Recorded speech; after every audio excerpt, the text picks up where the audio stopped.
कटौती। गरीबी में आटा गीला, कुछ यही हालत है कोरोना काल में सभी की। किसान, मजदूर, मिडिल क्लास, कर्मचारी, अधिकारी, प्राइवेट जॉब करने वाला, सरकारी मुलाजिम और खुद सरकार भी। नमस्कार, आप देख रहे हैं प्राइम डिबेट। आपके साथ मैं हूं स्वप्निल। हालत सभी की टाइट है, जेब सभी की ढीली है। घर का बजट बनाना पहाड़ चढ़ने सा हो गया है। कोढ़ में खाज, महंगाई, सबकी अपनी जरूरतें हैं, सरकार की भी। सब अपनी जरूरतों के लिए हाथ पैर मार रहे हैं, सरकार भी। सरकार वेतन कटौती का नियम ले आई तो प्रभावित वर्ग ने हाईकोर्ट में अर्जी लगा दी। कोर्ट ने इस पर सरकार से जवाब मांगा। सोचे तो लगता है हर पक्ष सही भी है और हर पक्ष के साथ गलत भी हो रहा है। आज करेंगे इसी पर चर्चा। पहले प्राइम डिबेट के प्राइम सवाल। सवाल नंबर 1, कोरोना काल में जब हर कोई परेशान है, दिन भर इस सोच में गुजरता है कि कल क्या करना है, ऐसे में वेतन कटौती क्यों? क्योंकि हर घर की स्थितियां डिफरेंट होती हैं। सभी को एक ही तराजू पर क्यों तौला? सवाल नंबर 2, कुछ विभाग ऐसे हैं, कुछ कर्मचारी ऐसे हैं जो विसंगतियों का शिकार हैं। जैसे रोडवेज मान लीजिए, विसंगतियां जब बरकरार हैं तो कहीं यह हकमारी तो नहीं, और अगर हकमारी है तो क्यों हो रही है? सवाल नंबर 3, यह सवाल उस वर्ग से जो कि प्रभावित वर्ग है कि जब जरूरत का वक्त है तो क्या कटौती नहीं हो सकती? ये वो अहम सवाल हैं जिनके जवाब तलाशने की कोशिश आज प्राइम डिबेट में करेंगे। चलिए चर्चा शुरू करते हैं। मेरे साथ जो गेस्ट पैनल मौजूद हैं, इंट्रोड्यूस करवा देता हूं। मेरे साथ मौजूद हैं राखी राठौड़ जी, बीजेपी नेता हैं, पंकज मेहता जी, कांग्रेस के नेता हैं, एमएल यादव जी, कर्मचारी नेता हैं, और गोपाल सांधु जी, याचिकाकर्ता के वकील हैं, याचिकाकर्ता है, खुद पिटिशनर हैं, और इन्होंने ही सरकारी कर्मचारियों की बात हाईकोर्ट में रखी। आप चारों का स्वागत है न्यूज 18 राजस्थान पर। पंकज मेहता जी, आपसे शुरुआत करना चाहता हूं। क्या आप मेरी इस बात से सहमत हैं कि ये जो हेल्प या जो मदद होती है वो मांगी जाती है, थोपी नहीं जाती? अगर थोपी जाए तो ये वसूली कहलाती है?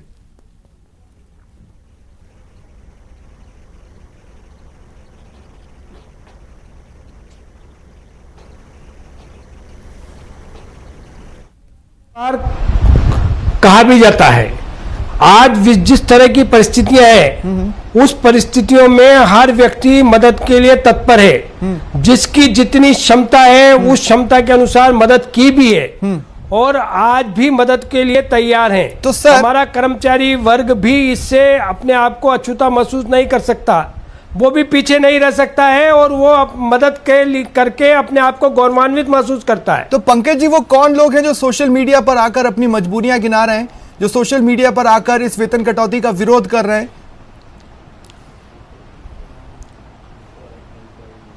एक दिन की वेतन कटौती से बहुत कोई ज्यादा अंतर पड़ने वाला नहीं है, तो नहीं लेते आप? और उसमें भी सरकार ने अल्प वेतन भोगी कर्मचारियों को मुक्त रखा है।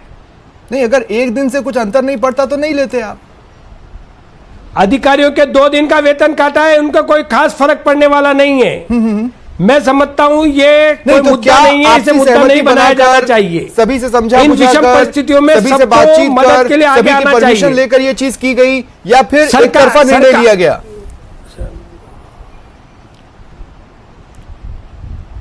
एक तरफा निर्णय नहीं है, सबकी भावना है, पूरी जन भावना है। अच्छा, आज राजस्थान का हर नागरिक जिसकी क्षमता है वो आगे आकर मदद कर रहा है और कर्मचारी वर्ग भी इसमें शरीक है। ठीक है, अधिकारी वर्ग भी इसमें शरीक है। पंकज जी, मेरे जो अगले गेस्ट हैं उनकी बातचीत को ध्यान से सुनिएगा, उनकी जवाब को भी सुनिएगा। कर्मचारी नेता हैं और काफी जाना पहचाना नाम है, एमएल यादव जी। यादव जी, आपके पास आ रहा हूं। रोडवेज ने तो ज्ञापन भी सौंपा है, क्या आपत्तियां हैं या मदद करने से पीछे हटना चाहती है रोडवेज? मैं समझ नहीं पा रहा हूं अगर रिएक्शंस देखूं तो। देखिए सर, राजस्थान के राज्य कर्मचारी हों या राजस्थान के जितने सार्वजनिक क्षेत्र के उपक्रम हैं उनके कर्मचारी हों, वो सब अपने सामाजिक दायित्व को भलीभांति समझते हैं। अब से पहले, कोरोना से पहले भी, जब भी देश के अंदर, देश के स्तर के ऊपर या राज्य के स्तर के ऊपर कोई आपदाएं आई तो कर्मचारी वर्ग ने अपनी तरफ से खुद पहल करके प्रधानमंत्री कोष के लिए और मुख्यमंत्री कोष के लिए अपने एक एक दिन का 2-2 दिन का वेतन कटा के आर्थिक सहयोग करने का हमेशा आगे रहे कर्मचारी। ठीक है। इस बार भी जब मार्च के अंदर ये पूरा प्रकोप कोरोना का फैलने लगा तो राज्य कर्मचारियों ने, सार्वजनिक क्षेत्र के उपक्रमों ने अपनी तरफ से पहल करके तो अब दिक्कत क्या है? कटवाई है।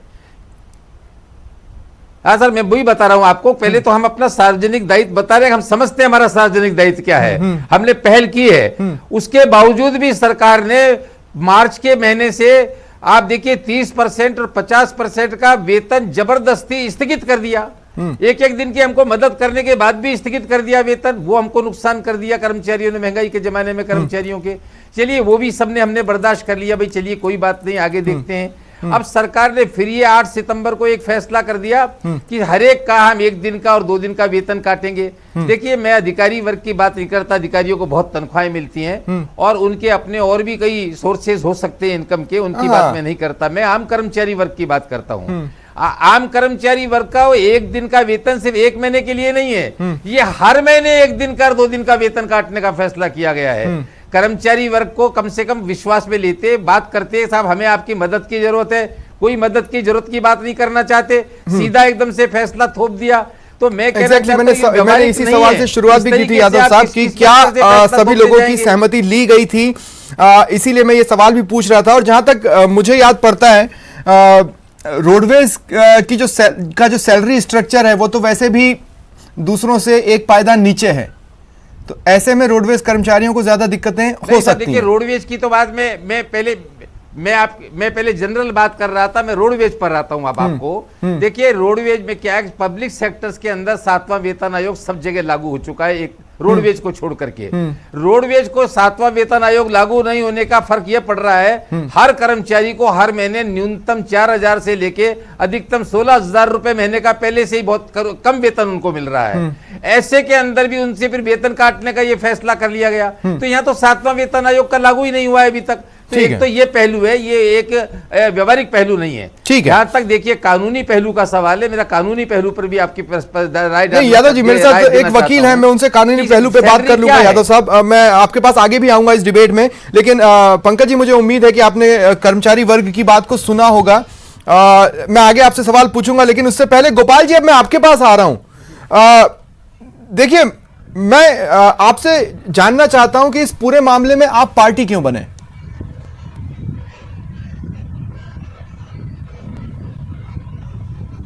सर पहली बात तो मुझे आयुर्वेद एसोसिएशन की तरफ से वकील के लिए एसएचए किया गया था। ओके। दूसरी बात सर मैं खुद इससे व्यथित था कि पहली बात तो ये कि कोरोना एक बहुत ही दुखद समय चल रहा है हमारा, जो हर कोई इससे व्यथित है, पर इसके अंदर सरकार जो इस तरीके के फैसला है, जैसे आप अगर 8 सितंबर के फैसले की अभी बात चल रही है, पर उससे पहले भी अगर आप देखें तो मार्च के महीने भी इन्होंने ऐसे ही किया था, उनकी सैलरीज डेफर कर दी थी and in the next following month also they deferred the salaries.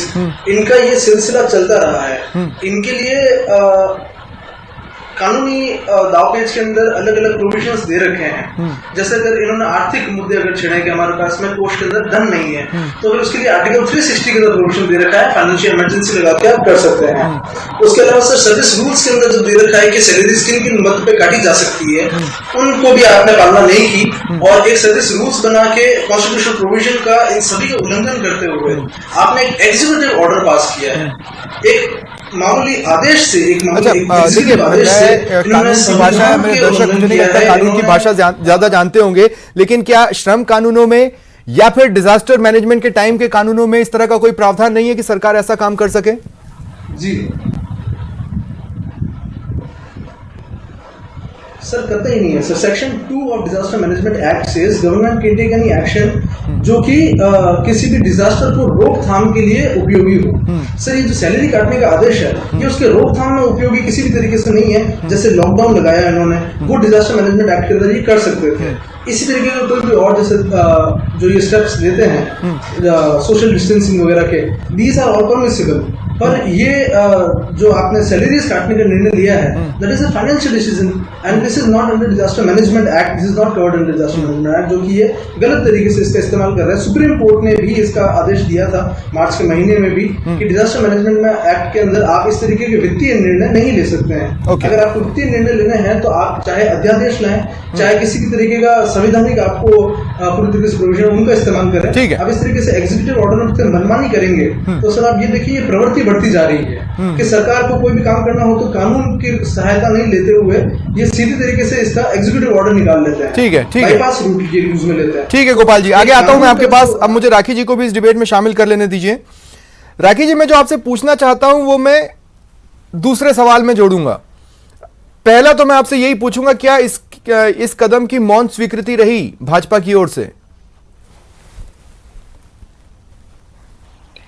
देखिए स्वप्निल जी, 8 तारीख को जो ये आदेश दिया गया उसके खिलाफ भारतीय जनता पार्टी ने हमेशा इस बात को उठाया कि कर्मचारियों की जो आज की स्थिति है कोरोना काल के अंदर, इसमें सरकार को उनको एक मॉरल सपोर्ट देना चाहिए। जैसा कि आपने कहा कि संगठन के प्रतिनिधियों से बात करके अगर वॉलंटरीली इस काम को किया जाता तो ज्यादा अच्छा था, क्योंकि आज देखिए कर्मचारियों की ये स्थिति है कि परिवार का कोई भी जन जो बाहर काम कर रहा था उसका काम भी छूट गया, यानी परिवार की पूरी जिम्मेदारी कर्मचारी के पास आ गई है। तो पूरा काम जो है वो कर्मचारी को ही करके देना है। और अभी पंकज जी कह रहे थे ज्यादा फर्क नहीं पड़ेगा, लेकिन स्वप्निल जी फर्क पड़ेगा कहां पे? मैंने उसके साथ जोड़ भी लिया था, लेकिन मैं वो दूसरा वाला सवाल पूछ लूं राखी जी जो मैं पूछना चाहता था जी। देखिए, लोग सोशल मीडिया पर मजबूरियां जाहिर कर रहे हैं। बिल्कुल, मुझे लगता है कि बीजेपी कई जगह पर फोकस्ड है, कई फ्रंट्स पर लड़ रही है। शायद इसलिए ये फ्रंट छूट गया क्योंकि कोई स्टैंड या आवाज बीजेपी की इस पर खास सुनाई नहीं दी, या फिर हो सकता है मैंने मिस कर दिया। देखिए निश्चित तौर पे मैंने बताया 8 तारीख को जब ये स्टेटमेंट आया उसके बाद लगातार हमारी तरफ से इस बात को अपोजिशन था, क्योंकि फ्रंट में जो लड़ रहा है उसको आप इस तरह से पैसा काट करके, और जैसे देखिए पेटी अमाउंट है, बहुत छोटा अमाउंट है, फर्क नहीं पड़ेगा इतने बड़े राज्य की फाइनेंशियल स्टेटस को, लेकिन फर्क पड़ेगा कर्मचारियों को मोराल पे। और इसी स्टैंड पे भारतीय जनता पार्टी हमेशा थी और जरूरत पड़ने पे आगे भी हम इसमें आगे बढ़ेंगे। और लगातार हम लोग इसको सोशल मीडिया के माध्यम से उठाते आए हैं कि ये चीज गलत है, कर्मचारियों के साथ ऐसा एक्शन नहीं होना चाहिए। तो फिर एक सवाल तो और बनता है आपसे, आपके पार्टी के नेता भी ये मानते हैं कि अगर केंद्र से 1 रुपए आए तो वो जमीन पर पहुंचते पहुंचते 10 पैसे या 1 पैसे में कन्वर्ट हो जाते हैं। तो आपने जो राहत पैकेज दिया, बाकी तो आप समझदार हैं।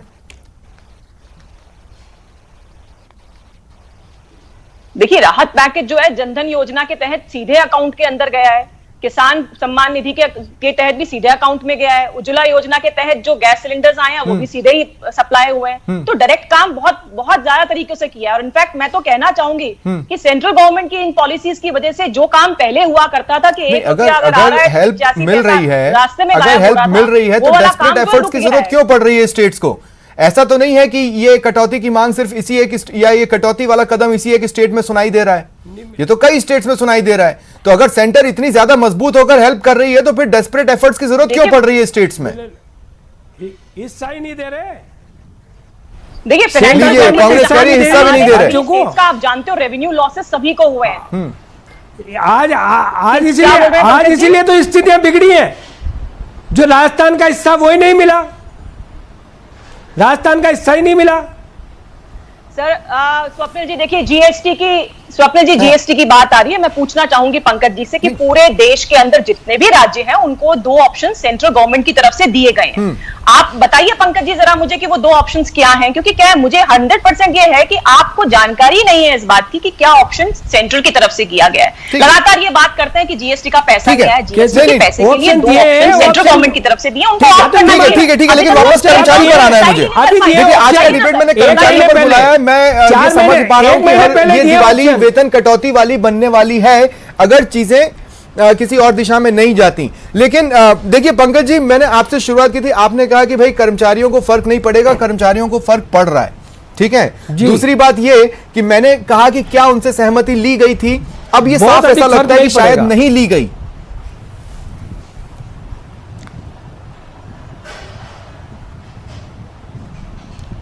कर्मचारी संगठनों से बात जरूर की है और अधिकांश कर्मचारी इस निर्णय से सहमत हैं, वरना बहुत ज्यादा आक्रोश होता, किसी तरह की कोई बात तो होती।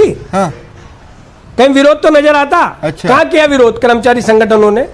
कई जगहों पर सर, आप न्यूज 18 राजस्थान देखते तो आपको दिख जाता, हम दिन भर खबरें चलाते हैं।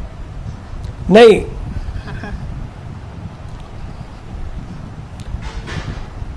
बोलिए पंकज जी, सोशल मीडिया भी देखिए।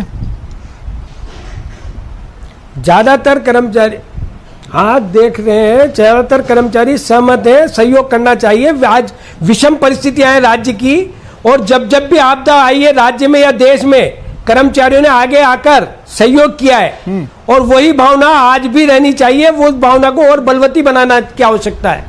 काश ये आप टेबल पर बैठकर उनको समझाए होते। यादव साहब आपको काउंटर करना चाहते हैं। जी यादव जी, क्या कह रहे हैं आप? देखिए पंकज जी, आप फरमा रहे हैं ज्यादातर कर्मचारी सहमत है, कहीं विरोध नहीं हो रहा है। मैं समझता हूं कि मैं आपकी जानकारी को थोड़ा सा अपडेट कर देता हूं।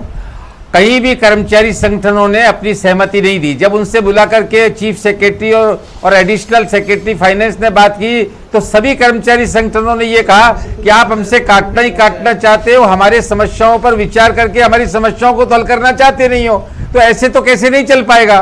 वहां उन्होंने कोई सहमति नहीं दी। दूसरा सवाल, जहां फील्ड का सवाल है, 8 सितंबर को राज्य सरकार का यह आदेश आ जाने के बाद फील्ड के अंदर बहुत जबरदस्त विरोध हुआ है। इस आदेश की कई जिलों के अंदर होलियां जलाई गई हैं और कर्मचारियों ने मुखर होकर के प्रदर्शन किए इस आदेश के खिलाफ। जहां तक आपका कहना है सरकार को सहयोग करे कर्मचारी, मैं आपसे बड़ी विनम्रता से कहना चाहता हूं, कर्मचारी हमेशा सहयोग करता आया है, पर कर्मचारियों को आप कर्मचारियों के साथ बात तो करिए। आज मेरी यादव साहब किसी से बातचीत हो रही थी, आज मेरी यादव साहब किसी से बातचीत हो रही थी और मुझे मेरे सहयोगी ने भी बताया कि जो रोडवेज कर्मचारी हैं उनको तो शायद कोरोना वॉरियर माना भी नहीं गया है, जबकि जब मजदूरों को यहाँ से उनकी जगहों पर ले जाया जाना था तब रोडवेज के कर्मचारी फ्रंट पर थे। आपदा के टाइम पर जगह जगह पर अभी जो रोडवेज कर्मचारी हैं वो फ्रंट पर हैं, लेकिन क्या लिटरली वो कोरोना वॉरियर वाली फील है? देखिए आप सही कह रहे हैं स्वप्निल जी साहब कि कोरोना काल में रोडवेज के कर्मचारियों ने बिल्कुल कोरोना वॉरियर की तरह जब भी सरकार ने मदद मांगी, मैदान के अंदर कर्मचारी आके, चाहे प्रवासी मजदूरों को राजस्थान में लाना हो, चाहे प्रवासी मजदूरों को राजस्थान से बाहर छोड़ना हो, चाहे कोरोना मरीजों को इधर से उधर शिफ्ट करना हो, इसमें लगातार दिन रात उन्होंने मेहनत करी है। लगातार वो लगे रहे हैं अपनी रिस्क लेकर के। ठीक है। आज भी जो बसें चल रही हैं वो आम जनता के संपर्क में आ रहे हैं जगह जगह के ऊपर, दरअसल तो वो भी रिस्क लेके काम कर रहे हैं। तो उनमें ये भी भावना है कई कि तरह आप के हमको ग्रेड कम से कम उस होते हैं। रूप में मैं भी- कह रहा हूँ 3rd ग्रेड या 4th ग्रेड एम्प्लॉइज हैं, वो किस तरह के घर में रहते हैं और एक दिन की सैलरी में उनकी कितनी जरूरतें पूरी होती हैं, इसे लेकर कोई स्पेसिफाइड डाटा नहीं है। अगर डेटा होता तो मेरे ख्याल से इस कदम को और ज्यादा सोचा जाता। गोपाल जी कुछ कहना चाह रहे थे, मैं आपके पास आ नहीं पाया। हाँ गोपाल जी बोलिए, क्या कह रहे हैं आप?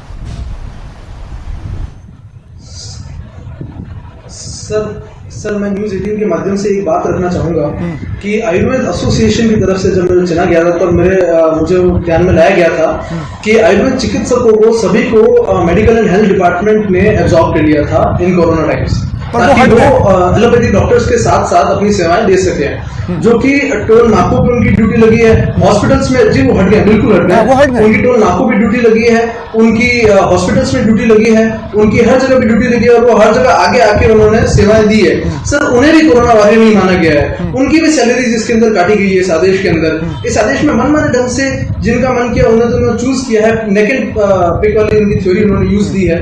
आयुर्वेद चिकित्सकों तक को उन्होंने यूज नहीं दिया। जब आपने ये हाईकोर्ट में रखा, उस पर हाईकोर्ट ने नोटिस इशू किया है और उसका जवाब भी राज्य सरकार को जल्द देना है। मैं ये पूछना चाहता हूं कि क्या कोई टिप्पणी भी जज ने की थी?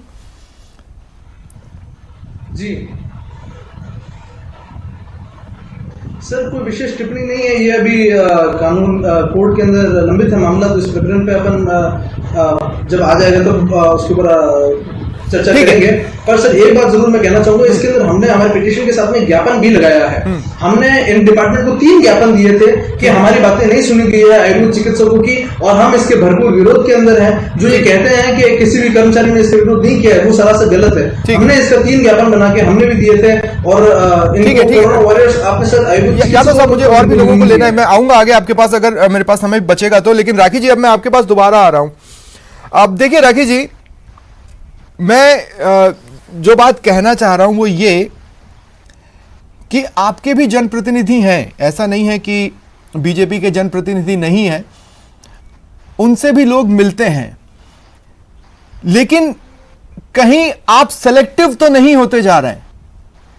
मैटर्स तो स्कैटर्ड है, मतलब जैसे कंचे हमने उछाल दिए हो, जहां जहां फैल सकते हैं वहां वहां फैल रहे हैं, लेकिन आप कहीं वो कंचे उठाने में सेलेक्टिव तो नहीं हो रहे हैं। देखिए, बिल्कुल सिलेक्टिव नहीं है। विपक्ष अपना पूरा काम अपना कर रहा है। जनता की आवाज हो, चाहे कर्मचारियों की आवाज हो, चाहे ठीक है, तो फिर मुझे एक ऐसे नेता का नाम बता दीजिए जिन्होंने कर्मचारियों की तरफ से मीडिया में आकर कुछ कहा, और क्या कहा वो बता दीजिए।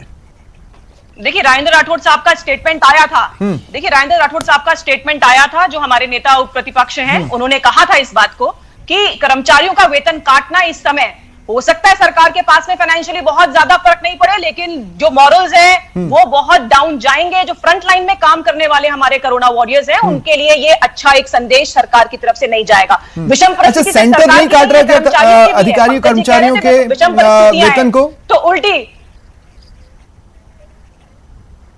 सेंटर की तरफ से देखिए, सांसदों का 30% भत्तों नहीं, हाँ ठीक है, सांसद विधायकों का कट रहा है। मैं पूछ रहा हूं कि सेंटर से जुड़े जो कर्मचारी अधिकारी हैं उनकी सैलरी कट नहीं हो रही? उनकी पहले कट हुई थी और वॉलंटरी कट थी, जबकि जिस तरह से सबसे एक बार ये रिक्वेस्ट करके कि आप लोग सब आगे आए, और इस समय इस क्राइसिस के वक्त में 2 सेकंड में यादव साहब क्लियर कर देंगे। यादव साहब, आपकी जानकारी में है कि जो सेंटर के जो एम्प्लॉइज हैं उनकी सैलरी कट नहीं हो रही? देखिए स्वप्निल जी, जहां पे बातचीत करके काम किया जाएगा, देखिए मैं इसी बात पर राखी जी आपकी अटेंशन, राखी जी जरा मेरी बात सुनिए। देखिए, बीजेपी ने तो पहले ही एक बहुत बड़ा हमला कर दिया सरकार ने कर्मचारियों पर। जनवरी 2020 से जो डीए लागू होना था, उस डीए को उन्होंने अपने कर्मचारियों का डीए फ्रीज कर दिया। जुलाई 2020 से लगना था, ये डीए फ्रीज कर दिया, और जनवरी 2021 से जो डीए लगेगा वो भी फ्रीज कर दिया। तो डीए की 3 किस्तें उन्होंने वहां फ्रीज कर दी। अब सब सेंट्रल गवर्नमेंट ने डीए की 3 किस्तें फ्रीज कर दी, तो राजस्थान की सरकार ने और दूसरी राज्य सरकारों ने भी डीए की 3 किस्तें फ्रीज कर दी। तो जो ये सिंपैथी लेने की बात कर रहे हैं राखी जी के साथ, ठीक है पंकज जी, मेरे पास अंतिम 1 मिनट बचे और इसलिए मैं आपके पास आ रहा हूं। पंकज जी, मैं अभी भी पूछना चाहता हूं, देखिए हाईकोर्ट में तो सरकार को जवाब देना है, क्या जवाब देंगे? किस तरीके से या किस नियम के तहत ये निर्णय लिया गया? पंकज जी,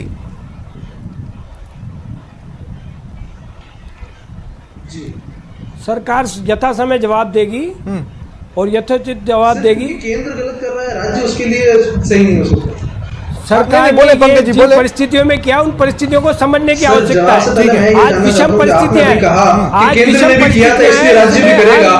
सर, मैं उम्मीद करूंगा कल जब सूरज उगेगा तो कर्मचारियों को बुलाकर एक बार बातचीत कर समझाने की कोशिश करेंगे। संविधान के निर्माताओं ने इनके लिए सफिशिएंट मेजर्स निश्चित रूप से उन्हें विश्वास में लिया जाएगा। ठीक है, शुक्रिया आप चारों का मेरे साथ जुड़ने के लिए, राज्य इस चर्चा में शामिल होने के लिए। देखते हैं, कल तो सूरज उगेगा ही, वो तो फैक्ट है। क्या उसके बाद कुछ होता है देखना होगा। फिलहाल इतना ही, ये था आज का प्राइम डिबेट। नमस्कार।